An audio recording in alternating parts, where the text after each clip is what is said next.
নমস্কার, আমাদের পাঠশালা চ্যানেলে আপনাদের সবাইকে স্বাগত। আমি আজকে আলোচনা করছি বর্গ। বাংলা ব্যাকরণে আমরা সবাই বর্গ কথাটা কম বেশি সবাই শুনেছি। তো আমি আজ সেই বর্গ নিয়েই আজকে আলোচনা করছি। যদি আমার চ্যানেলটা ভালো লাগে তাহলে আপনার চ্যানেলটাকে অবশ্যই সাবস্ক্রাইব করে পাশে থাকবেন। তো আলোচনা শুরু করা যাক। প্রথমে আসছি বর্গ। বর্গ কি না, বাংলা ব্যঞ্জনবর্ণে ক থেকে ম পর্যন্ত মোট 25টা বর্ণ আছে। এই ক থেকে ম পর্যন্ত মোট 25টি বর্ণকে 5টি বর্গে ভাগ করা হয়েছে। কটি বর্গে ভাগ করা হয়েছে? 5টি বর্গে। বাংলা ব্যাকরণে মোট 5টি বর্গ। কি কি? ক বর্গ, চ বর্গ, ট বর্গ, ত বর্গ ও প বর্গ। আবার একবার বলছি, বাংলা ব্যাকরণে মোট 5টি বর্গ, যথা ক বর্গ, চ বর্গ, ট বর্গ, ত বর্গ ও প বর্গ। তাহলে কি বললাম? যে বাংলা ব্যঞ্জন বর্ণে এই ক থেকে ম পর্যন্ত মোট 25টি বর্ণকে 5টি বর্গে ভাগ করা হয়েছে। 5টি বর্গ কি কি?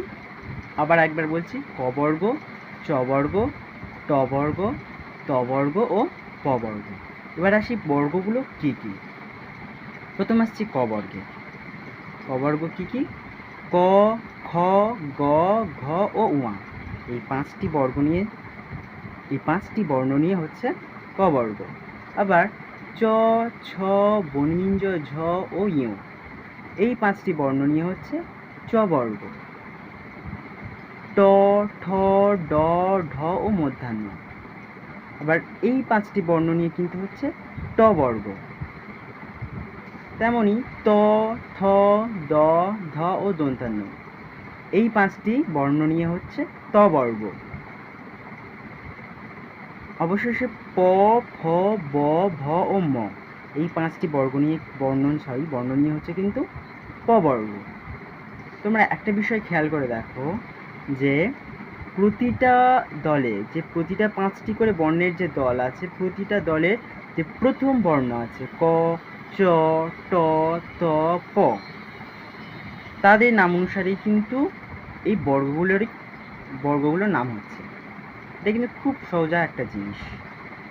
আশা করি তোমরা সবাই বুঝতে পেরেছো। আর যদি বুঝতে পারো তাহলে আমাকে কমেন্টে জানাও, আর যদি কোনো সমস্যা থাকে আমাকে কমেন্টে জানাও। আর সাবস্ক্রাইব করে আমার চ্যানেলটিকে সাবস্ক্রাইব করে পাশে থাকবেন। ধন্যবাদ। দেখা হচ্ছে পরের ভিডিওতে আর নতুন কিছু শেখার জন্য।